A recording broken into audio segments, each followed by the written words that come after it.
பார்ப்போம். Received commission 3000. So இது வந்து பார்த்தீங்க அப்படின்னா டேலியில் வந்து உள்ள பணம் உள்ளே வருது.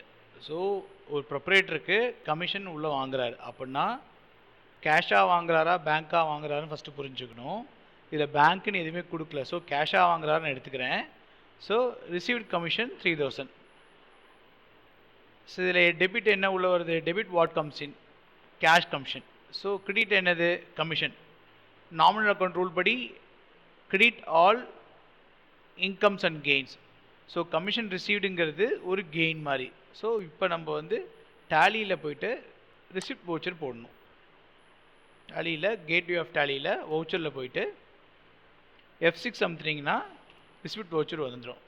ஸோ இந்த இடத்துல வந்து கமிஷன் ரிசீவ்டு அப்படிங்கிற ஒரு லெஜரை க்ரியேட் பண்ணிக்கோங்க. ஸோ Alt C கொடுத்துட்டு கமிஷன்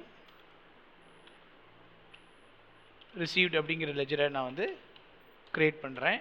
இது வந்து indirect income.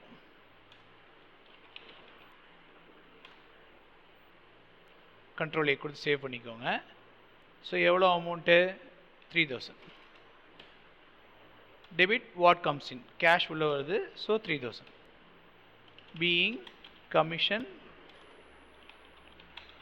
Received as cash. So இப்போ கமிஷன் ரிசீவ்டு என்ட்ரி போட்டோம். அடுத்த என்ட்ரி பார்ப்போம்.